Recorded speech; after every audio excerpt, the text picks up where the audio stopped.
Meantime, there was great weeping in the house of the prince's father.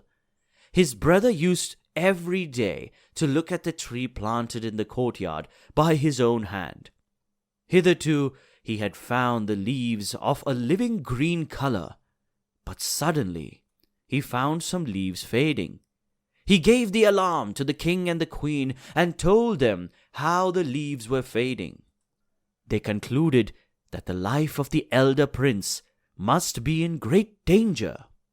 The young prince therefore resolved to go to the help of his brother. But before going, he planted a tree in the courtyard of the palace, similar to the one his brother had planted, and which was to be the index of the manner of his life.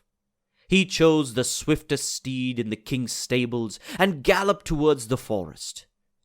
On the way, he saw a dog with a puppy, and the puppy, thinking that the rider was the same that had taken away his fellow cub, for the two princes were exactly like each other, said, "As you have taken away my brother, take me also with you." The young prince, understanding that his brother had taken away a puppy, he took up that cub as a companion. Further on, a young hawk, which was perched on a tree on the roadside, said to the prince, "You have taken away my brother. Take me also, I beseech you." On which the younger prince readily took it up. With these companions, he went into the heart of the forest, where he saw a hut, which he supposed would be the mendicant's. But neither the mendicant nor his brother was there. Not knowing what to do or where to go, he dismounted from his horse, allowed it to graze, while he himself sat inside the house. At sunset, the mendicant returned to his hut, and seeing the younger prince said, "I am glad to see you. I told your brother never to go towards the north, for evil in that case would betide him. But it seems that, disobeying my orders, he has gone to the north and has fallen into the toils of a Rakshasi who lives there. There is no hope for rescuing him. Perhaps he has already been devoured." The younger prince forthwith went towards the north, where he saw a stag, which he pierced with an arrow. The stag ran into a house which stood by, and the younger prince followed it.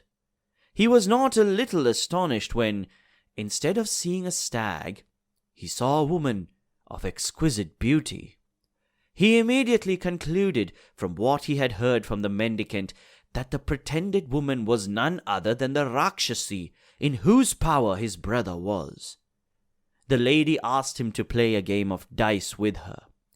He complied with the request, and on the same conditions on which the elder prince had played. The younger prince won, on which the lady produced the young hawk from the hole and gave it to the prince.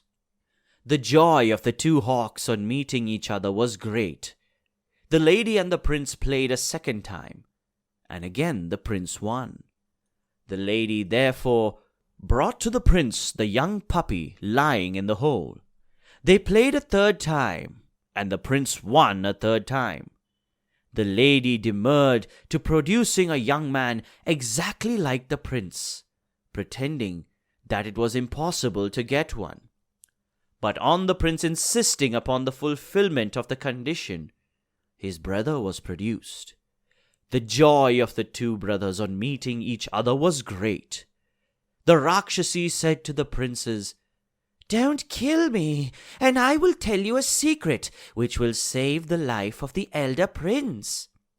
She then told them that the mendicant was a worshipper of the goddess Kali, who had a temple not far off, that he belonged to the sect of Hindus who seek perfection from communion with the spirits of departed men, that he had already sacrificed at the altar of Kali 6 human victims whose skulls could be seen in niches inside her temple, that he would become perfect when the 7th victim was sacrificed, and that the elder prince was intended for the 7th victim.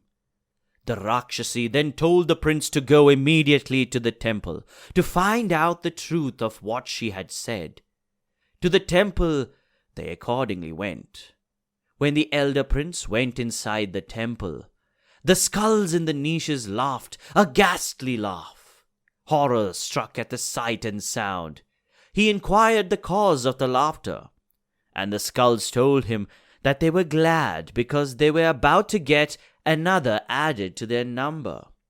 One of the skulls, as spokesman of the rest, said, "Young prince, in a few days the mendicant's devotion will be completed, and you will be brought into this temple, and your head will be cut off, and you will keep company with us.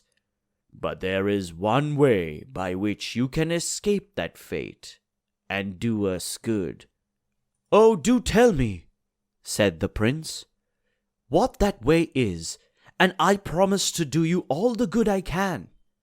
The skull replied, "When the mendicant brings you into this temple to offer you up as a sacrifice, before cutting off your head, he will tell you to prostrate yourself before Mother Kali, and while you prostrate yourself, he will cut off your head. But take our advice. When he tells you to bow down before Kali, you tell him that as a prince you never bowed down to anyone, that you never knew what bowing down was, and that the mendicant should show it to you by himself, doing it in your presence. And when he bows down to show you how it is done, you take up your sword and separate his head from his body. And when you do that, we shall all be restored to life, as the mendicant's vows will be unfulfilled." The elder prince thanked the skulls for their advice and went into the hut of the mendicant along with his younger brother. In the course of a few days, the mendicant's devotions were completed. On the following day, he told the prince to go along with him to the temple of Kali. For what reason, he did not mention. But the prince knew it was to offer him up as a victim to the goddess. The younger prince also went with them, but he was not allowed to go inside the temple. The mendicant then stood in the presence of Kali and said to the prince, "Bow down to the goddess." The prince replied, "I have not, as a prince, bowed to anyone. I do not know how to perform the act of prostration. Please show me the way first, and I'll gladly do it."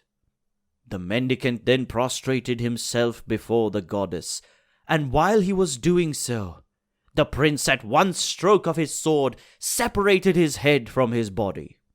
Immediately the skulls in the niches of the temple laughed aloud, and the goddess herself became propitious to the prince and gave him that virtue of perfection which the mendicant had sought to obtain. The skulls were again united to their respective bodies and became living men, and the two princes returned to their country. Here the story endeth.